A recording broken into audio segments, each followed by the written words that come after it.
All right, what's up, everybody, and welcome back to FAB Unofficial.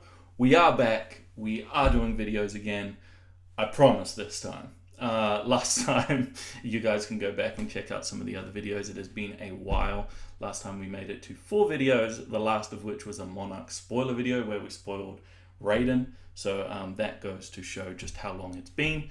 Obviously, a ton has happened since that point, not just in the game, but with myself during that time. New Zealand was still going through lockdowns, COVID was a thing, a bunch of work stuff happened, I moved house, we got all this sort of thing, and everything sort of led to the fact where I ultimately came to the conclusion that it wasn't the right time for me to start up the content and continue on with the YouTube channel. It's always been in my back pocket, it's always been something that I wanted to do, so we are back, we are here, we will be releasing videos, deck techs, interviews, spoilers, everything to do with Flesh and Blood, and to be honest, why now? It's basically off the back of the World Champs. I was lucky enough to go to the World Champs and lucky enough to compete in the main event, and everything about that event was amazing, aside from the bathrooms, but just being there around people re-inspired me and realized that I really want to be involved in this game moving forward. And in the couple of days since I arrived home, I've been sort of thinking about what that looks like. I will still be competing. I do want to qualify for some Pro Tours in 2023, but for me, I love content. I love talking about the game. I love discussing new cards, deck techs, interviewing awesome people within the community. And for me, FAB Unofficial, that is the vehicle. So it felt like the perfect time, ride the wave of being inspired. And I decided, heck, let's go sit down, record the first video. There is no better time. World Champs just finished up, and I'm recording this on the day of release for Dynasty. There are no more spoilers. We know everything. So that's going to be the main topic of this video. I want to go over some of the cards that I'm looking at, that I'm interested in building, and just sort of review a few of the spicy picks, and also talk about a few potatoes which I don't quite understand. But before we get started, as I mentioned, I was at the World Champs. I want to thank everybody that I talked to at that event. It was amazing, and it was awesome to get to meet some old faces and a whole bunch of new faces. But a massive shout out to Matt Rogers. You guys will know Matt Rogers, obviously. We do FAB with Matt together once a month. He has been one of my best friends for many, many years, and the whole reason why I was able to go and compete at the World Champs was because he gifted me a PTI. Since I was doing videos previously, I really haven't had a whole lot of time to play and try and qualify, especially when it was all leading into XP and an inability to really travel.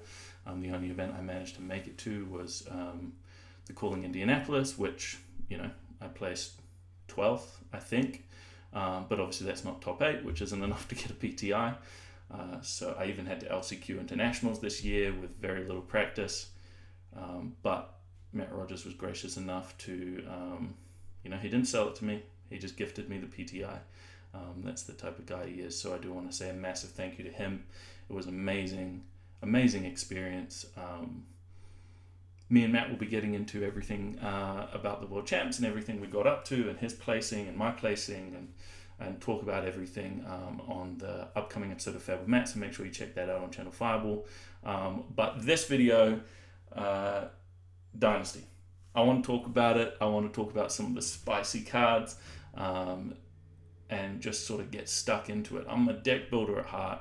I want to play everything that's bad and good, and I want to draw cards, and I just want to build decks. So for me, the eve of a new set release is my favorite time in the game. Really before all the best pro players sort of start telling you what's good, and the net decking starts happening, and the metagame really shapes itself. These first couple of weeks are awesome because you kind of get to play and tinker around with the new cards without anybody telling you you're an idiot. But on that note, I think we should just get stuck in. I've got a fair few cards to talk about. Well, I say that. It's like 15 cards, but a lot of them kind of are very, very similar. But I thought what we would do is get stuck straight into the biggest, fattest potato of the set, in my opinion. So we're gonna get better as we go on, and I'm gonna get more hyped about cards as we go on. But right off the bat, I just want to kick it off with a couple potatoes. It's always fun to talk about cards you love, and it's sometimes even more fun to talk about cards that are terrible. So without further ado, I give you my consideration for the biggest potato of the set, Spirit of Arena. So you can see the little rarity symbol at the bottom. Welcome to the Light Warrior Action Item Legendary. It is not a specialization, although it bloody should be. But yeah, let's talk about it. So Spirit of Arena, it's a 0 cost Light Warrior Action item. It doesn't have go again, similar to a lot of the energy potions and time snap potions and things of that nature. It is a yellow pitch, so it's on theme for the light, and it reads legendary. You may only have one Spirit of Arena in your deck. If Spirit of Arena would be put into your soul, instead put it into the arena. You may play Luminous Ascension as though it were an instant. I mean, the flavor's awesome. You know, the fact that you don't actually have to play it, so the go again doesn't matter. Sure, you put it in your soul, you have 100 million ways to do that in Bolton. So you get to put it into your soul, and then it just sort of shifts back into play. So, you know, that's fine. If personally, I maybe would have preferred this card if, you know, it read if it would be banished from your soul. Instead, put it in the arena, because then it's kind of worth a little bit more. You get to put it into your soul, use it for a Bolton ability, and then it goes into the arena. But whatever. But the main reason why this is the biggest, fattest potato is really the only text that matters is you may play Luminous Ascension as though it were an instant. And even though this card is not a Bolton specialization, Luminous Ascension is a Bolton specialization. So effectively, this card only has relevance in the Bolton deck, which, I mean, was a far cry from competitive in my mind. But yeah, I mean, this card screams to me like, I think I saw a meme on Facebook of it, with just a picture of Spellbound Creepers, you know, saying, look what you have to do to mimic a fraction of my power, and that is basically what I feel like this. The ability to play Luminous Ascension at instant speed is obviously good. It means that you don't need, because it has go again, when you play it at instant speed, you would gain an action point, and then obviously your weapons, you can give action points, and the main reason why that is good is because previously with the Saber combo, you needed the Snapdragon Scalers, unless you were your combo starting off a Take Flight, you needed the Snapdragon Scaler so you could play a card, charge to soul, and then Snapdragon to give it go again, and then follow up with the Luminous Ascension. So this essentially means that you don't have to play Snapdragon Scalers if your plan is to combo with this in play, but obviously you only get to play one of them. It needs to, the combo's fine. It's only really relevant for Bolton, and the fact that a bunch of other classes have abilities to play all kinds of things at instant speed, and you have to play a subpar legendary that doesn't really do anything else just for that ability. Massive potato. So yeah, I was a little bit disappointed when I saw this card, but whatever. I guess we can just move on from that. The other potato in this set, which for me, I'm a little disappointed because as of about 5 minutes ago, I decided I was going to be a Dromai main, but is the sort of 3 card cycle. Up on the screen you can see Dust from the Shadow Crypts. So these are, all 3 of them are Majestics, and they're Draconic Illusion, Action, Ash. Again, don't have Go again, these will eat up your action point. They do block 3, you know, like a lot of the Dromai cards. And this is a material, so it is an Ash, but it reads, while this is under a permanent other than Necry, that permanent has Phantasm. So it can be used as Ash for any of the dragons, but if you use it specifically for Necria, it won't have Phantasm, which means you can swing with the dragons without them being popped. Sure. But for me, the way FAB is moving in terms of people looking at the value of cards, this is super synergistic, but it uses a whole card, which you kind of need to be able to get like an extra 3 points of value out of it, which when you're discussing dragons, this is only really relevant in matchups where they would pop it, and in those matchups they're very easily able to attack and kill them anyway. It's kind of their game plan. So for me it's a little bit of a, is it really worth the card slot? You're not going to want this into any of the aggressive matchups or any of that. It's really only into the Oldhams, and even in that case it feels a little meh. So I wasn't super excited about that, but shift those away and let's get stuck into some of the goodness. So the kind of let's kick things off straight away with Crown of Dominion. Now to start off, this card looks freaking sick, and it's kind of the namesake card of the set. I know the Emperor is kind of that, but obviously this was the first card sort of spoiled from that. It was on the product info sheet. They teased us with the whole royal concept, and then obviously it's the first time we've seen something able to create a gold. But yeah, so Crown of Dominion, it's a generic equipment. Headpiece, always super strong, because if you really want what it does, it starts in play and you kind of guarantee that ability. Now it reads, your hero is royal, and when you equip Crown of Dominion, so when you start the game and you first equip it and put it into play, create a gold token. So you know, super interesting. And I think to sort of break down that card, we kind of need to look into like what all of those sort of do. So obviously the most interesting place to start and the easiest is the gold token, right? That's the thing that as soon as you kick off the game, if you're starting with the Crown of Dominion, you get the gold token. So it's really interesting. Like that's the most consistent part of this card. So you kind of need to know what value you're getting out of that gold token in order to make the decision of if you want to play it. But I'll put it up on the screen now. As you can see, gold tokens, you guys all know copper and silver, and now gold tokens are an item that starts in play that just says action, pay 2, destroy gold, draw a card, and then go again. So it doesn't cost you an action point, it costs 2 resources, and you get to draw a card. So, I mean, pretty good.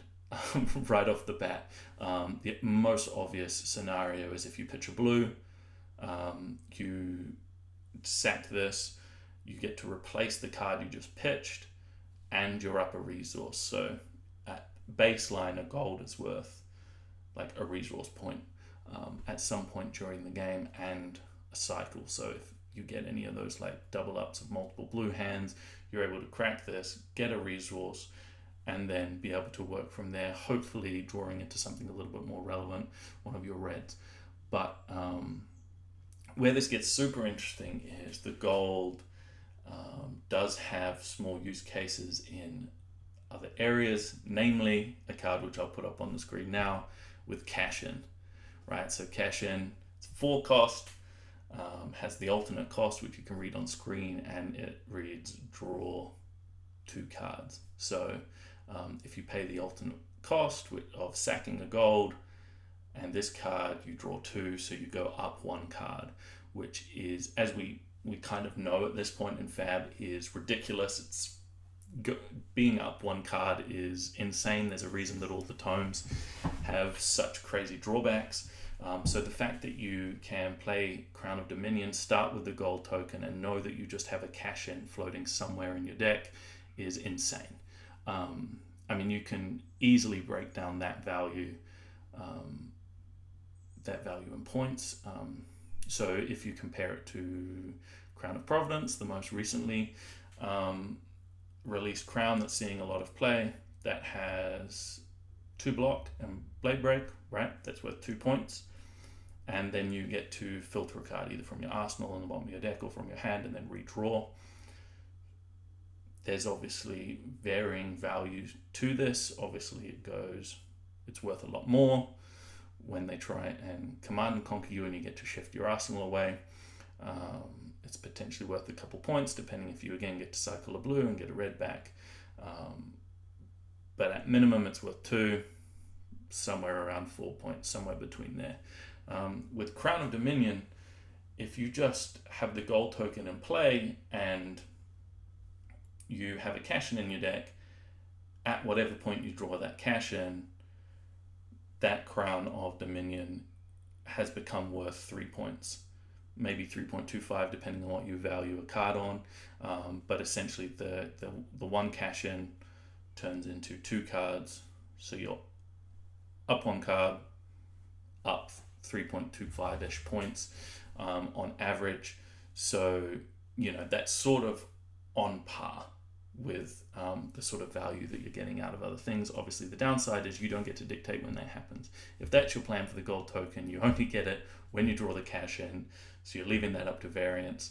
So that's obviously a downside that a lot of the other headpieces don't have, but as a baseline, it's still pretty good. Where I get really excited about this gold token is, as I might have mentioned previously when we were talking about that Shadow Crypt Dust Ash thing, I'm really interested in Dramai. That's kind of the hero that I want to go deep in.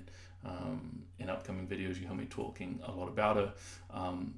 But we saw situations with Dramai where people were playing Mage Master Boots and potentially cracking that on the first hand with the downside just to make an Ash, because sometimes with that deck, the downside of getting 4 dragon hands is really, really bad. So I'm really, really interested in the ability to start with a gold token, which totally removes that downside to Dramai because you have a mana sink in play. Real easy case, you start the game, 4 dragons, you get to pitch 2 reds into the gold, create 2 ash and draw a card. So you have 2 ash, 3 cards in hand, and you can go from there. And it's, super, super interesting from there. So I'm really interested to see what people do with the gold token, where they go with the Crown of Dominion. But obviously there is a whole other line on that thing where you are royal. For ages we were like, what the hell does that mean? But now we know that it's mainly centered around 3 cards currently. Doesn't mean that it won't be involved in text down the line. Those 3 cards, I'll put them all up on the screen now, but those are Imperial Edict, Imperial Ledger, and Imperial Warhorn.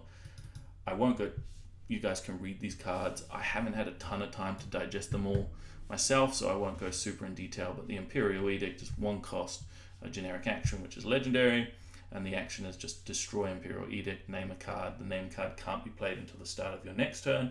If you are royal, instead, each opponent reveals their hand, and then you name a card. So you kind of get to remove the ability for them to play a card which you know they have in their hand to try and massively cripple their next turn.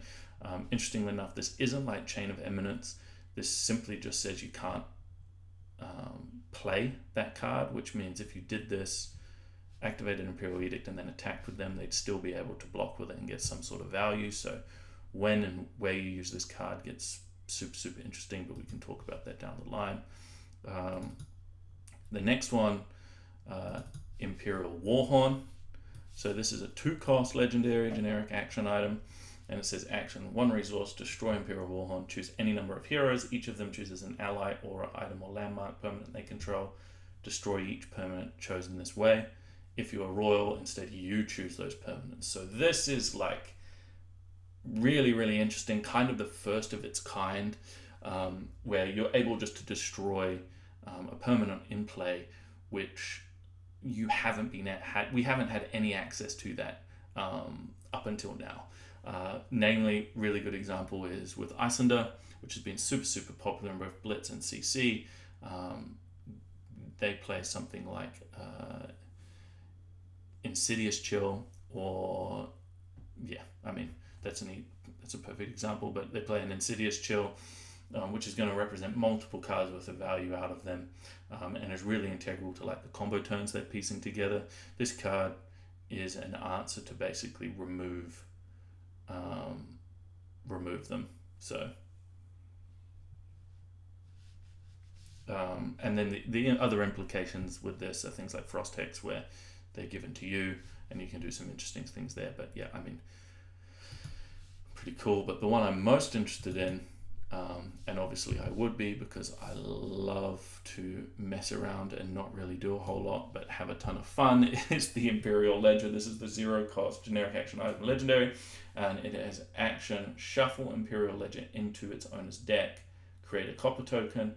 If you are royal, instead create a gold token. So obviously, as I said, super interested in Dromai, and the ability for this to give you access to more gold tokens for more filtering, more ash creation, the ability to pair it up with, if you're already playing something like Cash In, the balance on maybe you can get a few more of these, and again bring down the variance. If you're playing more Cash-Ins, then your ability to use your initial first gold token is much better, and then this thing allowing you some opportunity to get those down the line and sort of pitch stack and utilize Cash-Ins for a bigger turn later on.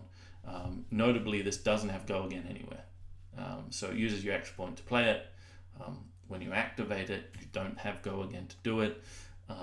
So immediately, again, that's why I was drawn to with this card for Dromai. You have Chromai, which because it gives an action point and has Go Again. Generally, you get the 2 action points, so you can make use of things like this.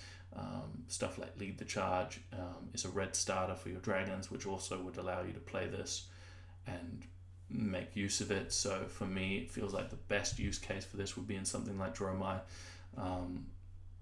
But yeah, as you can see, Crown of Dominion, that line of text that makes you royal, is definitely not just a nothing. It gives you some interesting options with card and sideboards. How relevant it is, who knows? Obviously, we have the Assassin class with a card like Regicide, which could make it a massive downside. But I'd also be interested to explore the ability, because it doesn't block once you gut the gold token. If you don't want to make use of something like this, there are cards that allow you to sack off equipment for other inherent value. So we will just see what happens there. But yeah, I'm really interested in Crown of Dominion. I think it's going to be... We've now got a place where we've got so many headpieces. People aren't even talking about Arknight Skullcap, which has seen play in Blitz for things like Icelander. There's a ton of options. So I'm really interested to see what people do with Crown of Dominion, what value they place on gold tokens moving forward, and if any of those 3 cards that are relevant for Royals really make an impact or become important in certain matchups. But yeah, moving on, we'll go, obviously we just looked at another legendary, so let's start off with a couple of Majestics. We're going to move to the Brute class, Brute Nation. My brother will be very pleased. Let's talk about 2 cards. So first of all, we can talk about Berserk. Really interesting card. I think a lot of people read this card like I did when we first read it, and I thought it was absolutely busted, but there is a semi-drawback on it. But it's a yellow pitch, 1 cost brute action. It has Go Again, and it reads, until the end of turn, whenever you discard a random card with 6 or more, banish it. If you do, reveal the top card of your deck. If it has 6 or more attack, draw it. So you don't just get to draw a card, it has to have 6 or more attack on top, and you also have to reveal that to your opponent. so they do get to see what's in your hand and plan accordingly for the turn. But the ceiling on this card is absolutely insane. Like, it costs 1, and so it pairs really, really well with a lot of brute cards that cost 2 resources. So, you know, you can play this and an attack off a single blue. It has go again. It's a yellow pitch, so it's super, super relevant, as generally all brute weapons swing off this. You can swing a romping club with it. You can attack with a mandible claw. As I said, they have a lot of 2-cast attack actions, so it's relevant as a pitch, and it blocks 3. Paired with breakneck battery or rolling scab skins, the ability to go wide with this, replenishing the downside of discarding a card, is just insane. If you looked at their high ceiling turns with Bloodrush Bellow in the past as well, they were already insane. Giving Brute getting something like this is huge. I'm not a Brute aficionado, but to me this just screams out that it can be broken. So yeah, I'm really, really excited to see Berserk in the hand of some Brute players coming up. Also, while we're on the Brute class, we can talk about another card in Skullcrack. So this is another Majestic they got. So awesome to see Brute finally getting some love. But yeah, we have Skullcrack. So this is a red pitch 2-cost Majestic. It's a Brute attack action. Has 6 power, so it hits that key number. It blocks 3, so they're actually getting some attacks that block well. And it reads, when Skullcrack is discarded at random, gain 1 resource. I mean, that's insane. This card just screams insane to me. Key thing of note is it just says when it's discarded at random, gain a resource. It doesn't matter how it was discarded at random. So it can be off an attack action or a non-attack action. I mean, the easiest card to look at with this is something like Bloodrush Bellow. It's a 1-cost, you play Bloodrush Bellow. You discard card at random, and if it's got 6 or more attack, you draw 2 cards. Well, if Skullcrack is the card discarded this way, you gain the resource back that you use to play the Bloodrush Bellow as well as the cards. So it essentially costs you nothing, and you just have the +2 bump on your attacks for the turn, which is just insane. I think finally we're getting this critical mass with this card of relevant attacks that Brute has that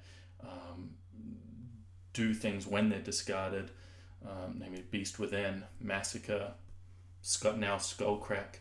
That's 9 cards where if they're in their hand, they can set things up so they are discarded and they start gaining even more value on top of something like the Intimidate. We talked about a lot of attacks costing 2, something like Breakneck Battery. If we go back to WTR, it's a 2-cost, and obviously if it discarded a 6, you get the resource back. Where Brute had some awkwardness in the past is obviously the weapons cost 2 and the attacks generally cost 2, so you can't do both off a single blue pitch. With this, it sets up for some sort of mid-turns where you get to play a 2-cost attack like Breakneck Battery that would get go again. Pulping is another good example. If this is discarded, you gain the resource, so if you've pitched a blue, you now have 2 floating and you can swing a weapon without doing anything else. So it's like a really, really good turn. This sort of gives you way better 3-card hands and 3-card options, especially with something if Rhino players start moving more into the romping club way. They get to throw something like Breakneck Battery, which is a 6 power off a blue, discard this and swing a weapon for 5. That's 11 off 3 cards, which is just a really good rate. So you also get to threaten things like Pummel, all kinds of goodness. So yeah, Brute, there's some other cards as well, which I'm not even going to talk about now, but Brute really got some love. So I'm excited to sort of to see what gets done with that. I kind of have this desire to build something up and play it. It's that spicy, but I'm going to stick to some of my Dramai brews, which you guys will see plenty of moving forward. But before we move on, let's touch on a card that gets my juices flowing in Tome of Ao. I think that's how you're going to pronounce it. Now, I don't know if you guys seen my videos from like 2 years ago, but I something deep inside of me just, I love a tome. I just want to draw cards. I was a blue mage in Magic.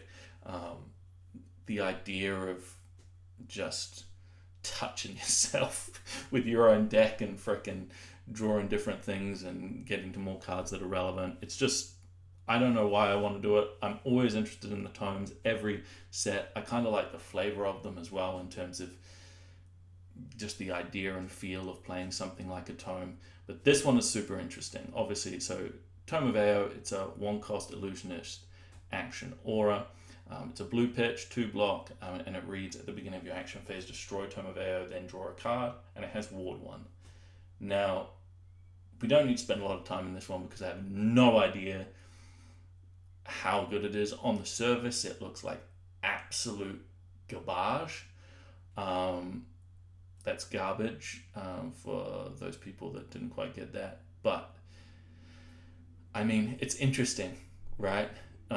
So obviously the main idea would be for you to play this, then make it to your action phase with it in play, where it would sack and basically gain you an extra card. So it's the idea of carrying resources on through to your next turn, which super interests me because that's kind of like against the rules of Flesh and Blood. Flesh and Blood is generally set up on the idea that your resources reset every turn. So when you're able to carry resource through to your next turn, it generally allows the ceiling of what you're doing to be much higher. So with this, like, you would go from a 4 or 5 card hand to a 5 or 6 card hand, and what you can do with that obviously depends on the makeup of your deck. But the downside is that it has ward 1, and ward reads, if your hero would be dealt damage, prevent X of that damage and destroy whatever the thing with ward is. And so with ward 1, all you have to have happen is for you to take 1 and then you deal with it. So like, there's a couple ways you can try and get around this. Obviously, if you have multiple things with ward on them, you are the one that gets to decide which ones would be sacrificed to prevent that damage. So, you know, you can have other things. Obviously, spectral shields, which kind of feel like what this was designed with. A ton of the illusionist cards talk about spectral shields. So, you know, the tough thing with protecting this is obviously breakpoints with things that attack for 4. But if you have a spectral shield, you know, the idea you can throw a 3 block, a spectral shield will eat 1, and then you get this. But it feels like you're doing an awful lot of work to draw a card. I mean, Bravo players have been doing this all the time off Showtime since WTR started, so I don't know how good it actually is. Again, where it interests me is in something like Dramai, where you kind of put your opponent, if you have dragons in play and you put this on the board, similar thing with Prism, although she's living legend out of CC now, so it's only really relevant in Blitz. But if you have this on play, you kind of, your opponent now has to make a choice, right? It can attack you and try and deal some damage and blow up this tome, but then it would leave you with any of the auras or dragons you already had in play.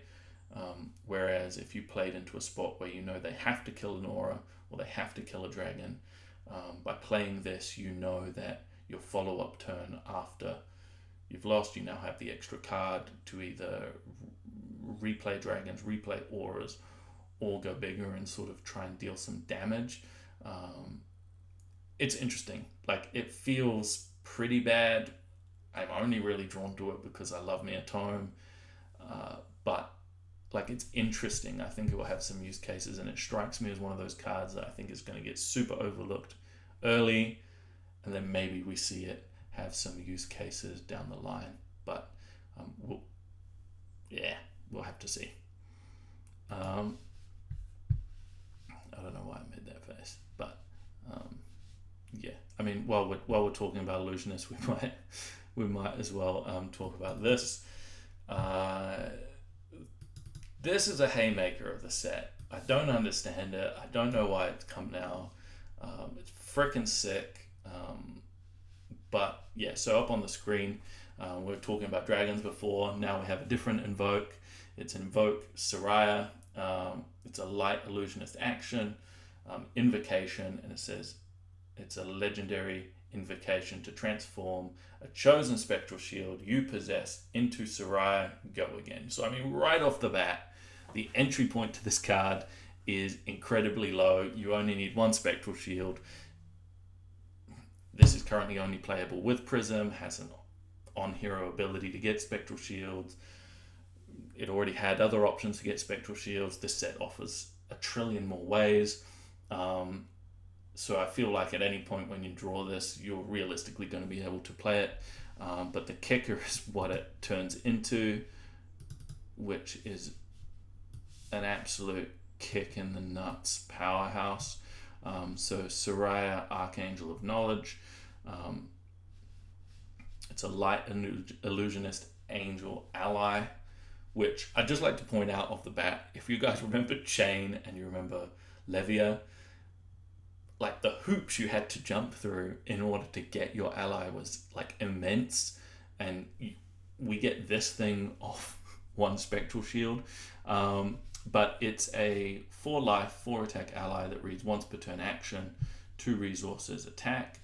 Whenever Soraya attacks, you may banish a light card from your hero's soul. If you do, Soraya deals 1 arcane damage to any target. So notably, this is any target, so it can kill things like Aether Ashwings, or it can go to the face. And it says whenever Soraya deals damage, you gain that much life. I'm just going to say, whenever Soraya deals damage, you gain that much life.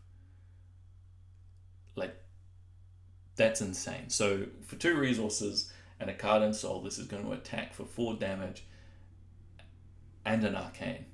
So it's threatening 5 damage to the opponent, and if they take all of that, you would gain 5. That's a 10 life, 10 point swing, which is insane. Not to mention the things like if you were taking out an Aether Ashwing and you still gain the life, or you are attacking an ally and you do gain that much life.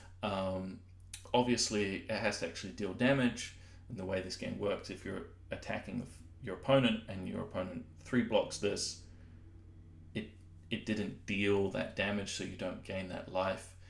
But in that situation, your opponent is actively using cards to block it. And then on their turn, they still need to mount enough offense to attack this. It's kind of a kill on sight. You cannot leave your opponent with this in play. Yeah, it's insane. But it does have Ward 4. So again, we talked about Ward with the tome, but it reads if your hero would be dealt damage, prevent that much of that damage. So with this, it prevent 4 damage and destroy Soraya.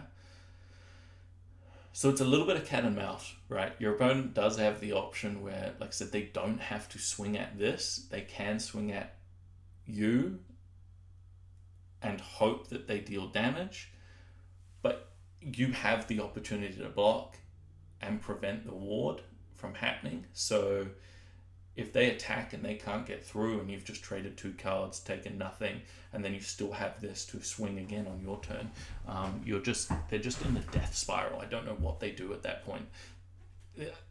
This card is bonkers. It is only kept in check, in my opinion, by the fact that Prism doesn't exist in CC anymore. But as we know from the World Champs results, Prism is still very much a deck in Blitz. It won the Battle Hardened, actually 2 in the final, the Battle Hardened. It was at the top tables in the Blitz rounds for the World Champs all day. This feels like an easy one-off that's going to increase the ceiling on what the deck can do. It's a legendary. Obviously, you guys are seeing the amazing Marvel artwork. I think the card's super sick. I don't get why this is light. I mean, someone in the comments hit me up. I don't understand. Dynasty is supposed to be a carry-on from the story of Uprising. We saw Dramai introduced in Uprising. Maybe I'm a little impartial because that's the hero that I kind of want to play moving forward.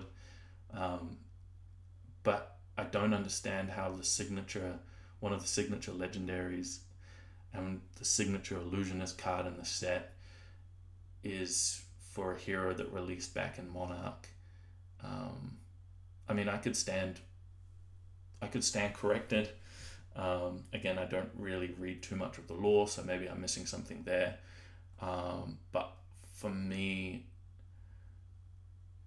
I mean, this card would have been a bigger hit if it just said Soraya, Draconic Dragon of Knowledge, and it was, still could have been taken from a Spectral Field, make Dramai a Spectral Shield, make Dramai jump through some hoops, but I don't know. Something feels a little bit off with its inclusion in this set, but it's obviously a really, really sick card. I really like the design on it. It's a whole lot of fun. I definitely want a copy. Kind of makes me want to revisit Prism. I have some worries about what happens when she Living Legends in Blitz as well, though. It's sick. Let's just leave it there.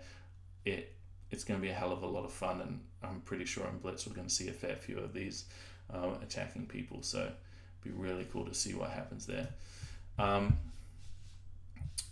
yeah, again, why not? Let's move into the new class, Assassin. We can talk about a couple of equipments that were released there. We can start with the legendary Black Tech Whisperers. So this is an Assassin equipment legs. It has Battle Worn and blocks for 1, and it reads, while Black Tech Whisperers is in your graveyard at the start of your turn, you may destroy 2 silvers you control. If you do, equip Black Tech Whisperers. So that would simply mean just, again, taking it from your graveyard, putting it back into play, equipping it to your hero, and it has attack reaction, destroy Black Tech Whisperers. Target assassin attack action gains. When this hits a hero, it gains go again. I mean, this card seems amazing to me. Assassin in general seems like a class that's going to be really, really good into aggro mirrors, aggro matchups. I mean, this card can have a deep dive on it just on its own. For instance, the fact that it has Battle Worn, but you actively want to pop it, so it won't be uncommon for this to block early, help you against a break point, against something like a Snatch. Then you get to use the attack reaction and destroy it. At some point, bring it back, and it can reblock, so you get another point's worth of damage out of it. In general, the best legendary equipment's kind of are worth 3 block. So if you can bring this back 2 times in a game, then this suddenly is worth the same amount of points as any of the classic legendaries from WTR. And if that's the case, then you're pushing 3 uses of the ability, which we know go again is worth around a point. So yeah, at 3 uses, this card, you're kind of getting 6 points worth out of it. Obviously the attack does have to hit, but for me, the ceiling for this card is super, super high. I think it's really, really good. I haven't played any Assassin yet, so it's totally going to come down to what value is the 2 silvers worth. How hard is it to get silvers? How consistently does Assassin get it? And if it's super consistent, then this card's going to be insane. If it's kind of medium, and you probably see anywhere from 4 to 8 silvers a game, then this card's still going to be really, really good. But quickly moving on to the Majestic equipment that they released for this. Obviously they want to get Assassin up to scratch in comparison to other heroes, so they had to release a couple equipment slots, but we have Mask of Perdition. Again, It's an assassin headpiece. It has 1 block and battle worn, and it has the same line of text where if it's in your at the start of your turn, you can destroy 2 silvers, and if you do re-equip it, so if it's in the graveyard, you can bring it back into play. And this one again has an attack reaction that simply says destroy Mask of Perdition. Target assassin attack action card gains when this hits a hero, banish the top card of their deck. Obviously the banish is part of what allows you to fulfill contracts. Fulfilling contracts is part of what allows you to have access to silver, among other things. So, I mean, for me, the mask and the boots, they're kind of a 1-2 punch. And again, everything that I said about the last equipment stands true for this as well. Obviously, if you only have access to 4 to 8 silvers a game, then the use case for out of the block for both of them is a lot worse. But if that scales much higher and assassins are getting anywhere from like 12 to 18 silvers a game in CC at least, this card scales in the same way as the Black Tech Whisperers. Obviously I would put a premium on the go again, but it's a little easier to quantify what's that's worth. But I really love the flavor. I love the idea of an assassin and a contract killer sort of ditching armor and then picking it back up as it goes to fulfill a contract, and then getting paid. I think the work they did on this class is insane. Again, I can't help but not want to go into the assassin class and explore it because I know so many other people will. That's kind of how I work. But really, really cool. And this card I think is going to be really, really good. Not as good as the boots, but I think they kind of work in tandem and they're going to get a lot of value. So I expect both of them to be amazing in aggro matchups. So I'm really interested to see what Assassin does off the back of some of these cards. Speaking of game-changing cards, we can talk about something that Mechanologist got. So we'll bring up now this isn't, as you can see, Construct Nitro Mechanoid. Might as well and say Invoke Nitro Mechanoid. Obviously Construct just is a little bit more flavor, but it's a 2-pitch, 4-cost Mechanologist action. Construct is 3 block, it has go again, and it simply says transform target Mechanologist head, chest, arms, legs, weapon, and 3 hyperdrivers you control into Nitro Mechanoid if you don't negate this. I mean, to evaluate it, we kind of need to look at what Nitro Mechanoid is, but off the bat, like if you compare this to the Soraya, like the cost for this card is insane. You're talking about basically ditching your entire equipment suite and your weapon and 3 hyperdrivers, which if you look into some of the other dash cards, it's a lot easier to get those 3 hyperdrivers into play now. But I mean, currently the only Mechanologist headpiece is the Model I, which doesn't block, does have Arcane Barrier and a semi-use case ability, but you're already kind of giving up some stuff. So it's a heavy cost for this card. But when we actually look at what you get for it, you can sort of see why. I'll bring up the Nitro Mechanoid now in all its Marvel glory. Okay, this kind of needs some breaking down. There's a lot going on with this card. The art is amazing. I'd just like to say that. So Sam Yang did a crazy job. I'm really glad that they got Sam to continue the work on the sort of dash and Mechanologist card. But it's an equipment, a weapon equipment item. Has 5 attack and 5 block, and it with temper.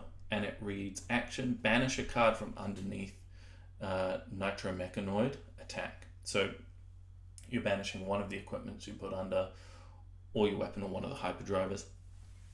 And it has overpower. Overpower reads the defending hero can't defend Nitro Mechanoid with more than 1 action card. That's an interesting keyword as well. For now, it kind of means that in general, unless they're using defense reactions or an equipment, that this is going to leak some damage.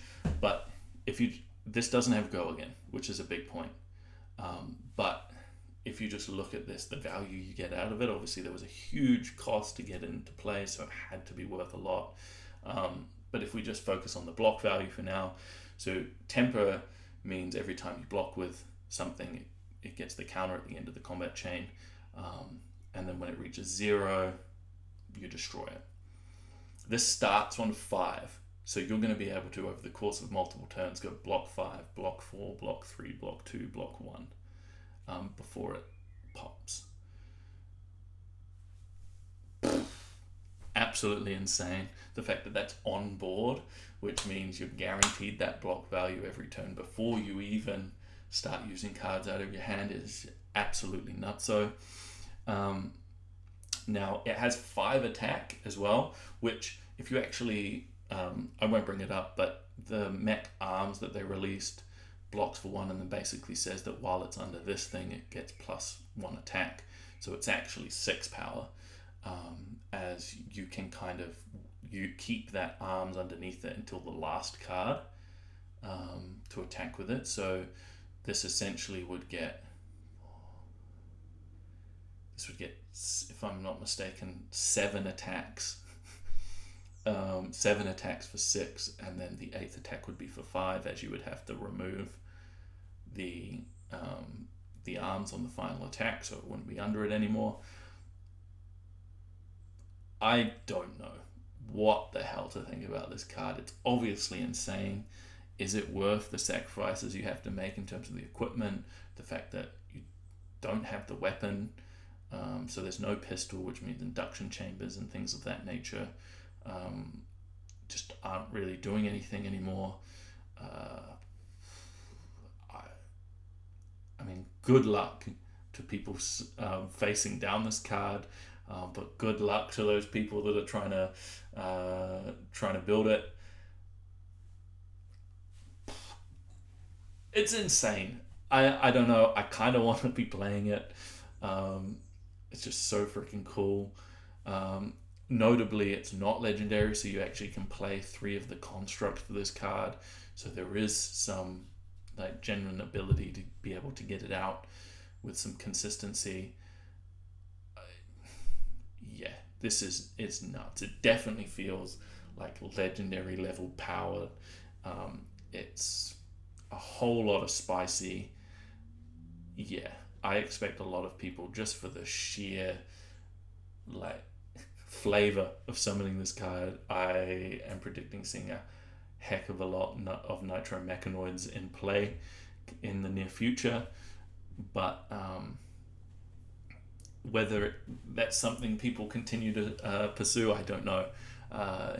Yeah, I mean, congratulations, Dash players. You definitely got a new toy. So yeah, that card is bonkers. But yeah, I mean, I have one more card I want to talk about. It's something that I'm super interested in again, because it fits a little bit more into the Dromai, which I've been looking at a little closer as of recent. So we can talk about that. But the final card I wanted to sort of touch on is Tranquil Passing. So this is an illusionist action aura. This is a rare, so it's part of a cycle. We actually have red, yellow, and blue. The one on the screen is the red, so it's a 1 cost. It has 2 block with Ward 1, which we've talked about, and the red reads, when Tranquil Passing enters the arena, you may banish target aura token or aura permanent with cost 3 or less controlled by an opponent until Tranquil Passing leaves this arena. Now obviously the yellow one is 2 or less and the blue is 1 or less. The red one really interests me. Notably, it doesn't have go again, so it doesn't really count as a starter for Dromai or anything like that. But this ability in every card game I've ever played has always been really, really powerful. Like immediately the use case I sort of see from it is against something like Channel Lake Frigid, where you get to play this, remove the channel. You obviously had to pay the extra for the Tranquil Passing, but then you're no longer taxed by the channel. and obviously how you compare that up with getting an action point, there's a lot of different reasons, but in something like Dromai, you're able to jump through a few hoops. Something like Mage Master boots into this to give it go again is a really easy example because it's something people have been playing already. It does cost a bunch of resources, but then essentially what you get to do is remove the channel, and you've now played a red card, and you can sort of start swinging with all the dragons, which sometimes if people know they've got a channel, they may not swing at the Moraga or the Koromai or something like that. But I mean, this is super, super interesting. I mean, at the very least, this can remove a Runechant token from your opponent. This can reset a number of auras that are on the battlefield. Again, Insidious Chills, removing them from your opponent at specific points. Obviously, it's very, very dangerous because it has Ward 1 again. So, any of those breakpoints are going to send you absolutely haywire when your opponent's attacking you, and you potentially have to destroy this thing. As obviously, if this thing blows up and a Channel Lake Frigid's underneath it, then they get that Channel Lake Frigid back, and it has 0 flow counters, so they get to start trying to keep it in play again. The same with Insidious Chill. Insidious Chill comes back with 3 counters. So this card seems super dangerous. It feels like a really interesting sideboard card for a lot of matchups. Something that your opponent has to take under consideration, and it's something that you can sort of build and sculpt your deck around, and sort of plan your turns around knowing you have this, where you try it, or you're obviously using it only in spots where you can avoid the downside, and try and capitalize on enough value from sort of getting your opponent in those situations. But yeah, super, super interesting. I can't help but be intrigued. I think at most it's kind of a sideboard card, but in the matchups where it's good, you may be able to position your deck where it's really, really good. And obviously this just says or a token or a permanent. This is a card that I see continuing to get better as we see more and more of that, more and more of those permanents enter the world of Fab. We're already seeing it in this set. Everything from Ponder tokens and all sorts. So this is a card I'm really, really interested and want to keep my eye on in terms of how it plays into the metagame as it progresses. But whether it's going to be good, I don't know. I just find it interesting, so I figured, hey, let's talk about it. But yeah, that is a small list of some cards that I was interested in talking about. I'm super keen to hear your guys' thoughts on some of them, even ones that I didn't mention. So if you have any thoughts or questions, feel free to just chuck them in the comments below. Or I am Aaron Newson on the Flesh and Blood fan page, so feel free to message me or make a thread. You can also, I'll probably post this video in the Flesh and Blood fan page, so you guys can hit up in the comments underneath that. But yeah, I'm, as a whole, looking at Dynasty, I'm really psyched. I was, Everfest kind of was a little downer for me. I didn't really like it that much. But this feels something more akin to what we received with Crucible of War. Is it going to be as good and as impactful as Crucible of War? I kind of think it might, but only time will tell. But there is a heck of a lot going on, so I'm really, really excited for both CC and Blitz moving forward, and keen to see what sort of happens. Now all we need is an OP plan moving forward. We need to know when the Pro Tours are. We need to know when the next season of events are going to be rolling through. But the Dynasty is giving us a heck of a lot to look forward to, and for someone like me that's keen on deck building, it's kind of a bit of a paradise. A lot of things undiscovered. So yeah. Anyway, thank you guys. If you made it all the way through that, thank you for tuning in. As I said, Fab Unofficial is back. We're going to be making videos more regularly. As you can probably see from the background, we've moved into a new place. I'm kind of set up. so I can sort of pop out a video much quicker. I want to do deck guides. I want to do deck techs. Eventually we'll move into inviting a few people on where we can do interviews, but I'm kind of keen for this to be a place for the community to sort of chat and interact, and where it doesn't all have to be about high level competition. Obviously winning is fun, but I won't be approaching things from like the super tip top. We can leave that for the Michael Hamiltons and the Matt Rogers. I want to have a whole lot of fun and try and win while we're doing it. So I want a little bit of a balance, and that's kind of what Fab Unofficial is going to be. We're going to try and strike that balance. So yeah, if you guys have any comments, hit me up. Questions, let me know. But until the next video, catch you soon.